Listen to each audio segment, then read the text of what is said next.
Hi, it's Rachel with Stirring the Deep. So in my previous video, when I was talking about the kingdom of heaven and Christ coming to establish his kingdom here on earth and how it's not looking outward, but we got to look inward, right? So I want to talk in this video a little bit about what that transition is. So Christ is truth. Christ is righteousness because God's truth is righteous. Meaning it's the perfect thing at any one time. That's what truth is. And it's love because God is love. So all of those terms kind of all fit together.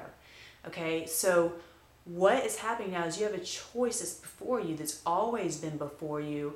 But before, there was always the hope of the fulfillment of that promise and of that choice, right? But now when the kingdom is coming to be established, Christ is returning, we have the fulfillment of that hope because returning is his spirit inside of us in all power. He's coming to possess us, to take over us. And so it's no longer just his spirit that was the Holy Spirit teaching us and preparing us, but now those vessels that have been prepared are receiving his light, are being filled with his light in the coming of his spirit. And so what that feels like in your life is a major purging and cleaning out and transition. So imagine you have your mind here, that you have all these constructs, okay, all these little sinners, and I've been talking about these different ones, and they're just like a web of lies. And this is what your mind is full of. And that's what happens when you're under the rule of this world. And even as you've been seeking God, he starts breaking down those constructs and filling them with truth. But when Christ comes in, you've got to be, that's holy. And so that means all of what you are, that he's going to be renewing every little part of you down to the utmost detail and going through a major transformation.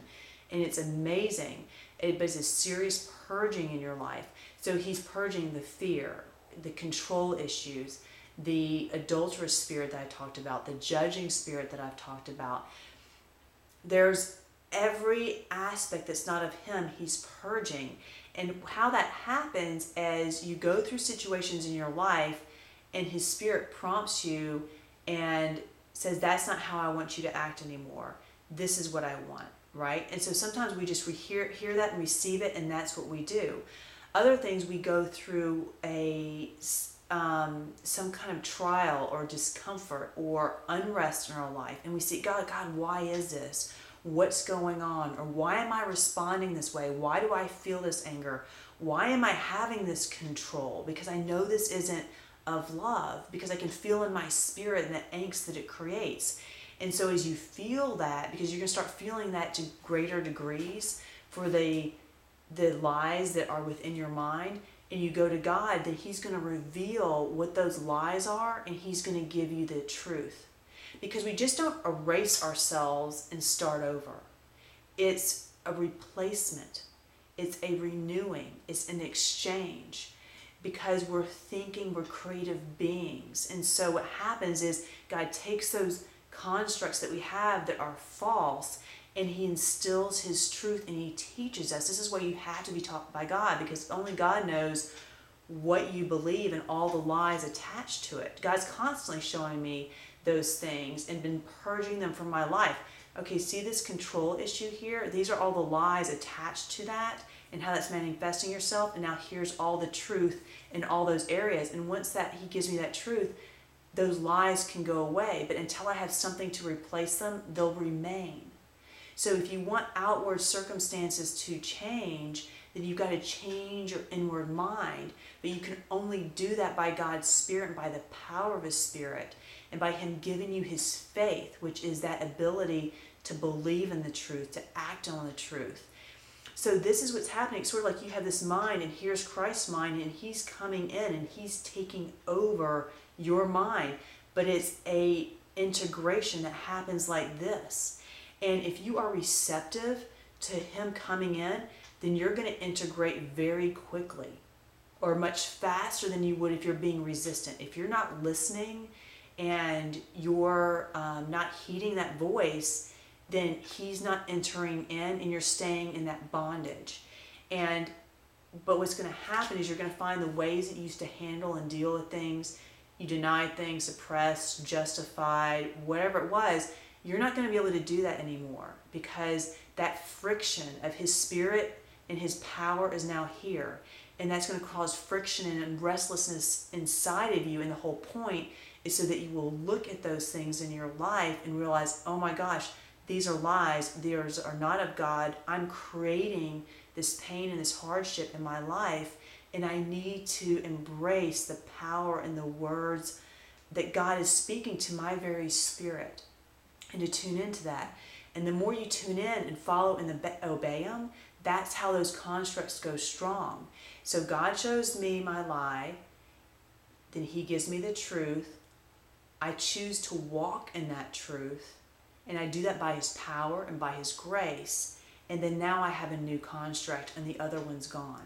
So you do this to where your mind is completely renewed. And when your mind is now thinking in the power of God, in the truth of God, you're basically operating with the very spirit and mind of Christ. And that's extremely powerful. And now when you imagine God's people are operating with this mind, what it will do to this world. And that divides Satan's kingdom. It brings in a tremendous power here, and it puts a wedge in there so that his kingdom will fall. And that is what's happening right now. So the choice for you is it's all about your mind. The battle is for your mind. It was the battle from the very beginning with Eve, right? When she gave in to Satan's way, into following his way instead of God's way, she lost that battle. And so it's always been a battle of the mind, because then that's what we create. So by going that way and following the lies, she created and Adam together, they now brought in the sinful nature, the flesh nature, and this destruction. You see what it creates. But as one man, through that unity of Adam and Eve, came death into this world, and that sinful nature which we're all born into, now comes life through one man, which is that spirit of Christ. That is the summation of the male and the female sides. And in that, he's coming in to renew and fill us and make us into new creations, eternal, holy creations. But this walking in righteousness, heeding the voice of God, obeying him, is very important, because you got to realize we are creating this world. So you're going to choose what you're going to create. And that's when you're going to choose whose kingdom you're going to be a part of and whose side you're going to be a part of in this war. Because if you're on the side of the enemy and you're giving into fear and worry and you're following your own way and you're not heeding the voice of God, then that's the side that you're supporting, is the kingdom of darkness. But if you say, no, God, I want truth. I'm putting everything else aside. I want to seek and I want to know your wisdom. I want to know your love. And you really want to listen to that. Then he's going to start teaching you and training you in the ways of love. And your life is going to start to bloom and grow, and peace is starting to grow as you walk in that obedience. That is what's happening in these days. And that's how that kingdom is going to be established. Till next time, keep stirring the deep. It's the one thing that changes everything else.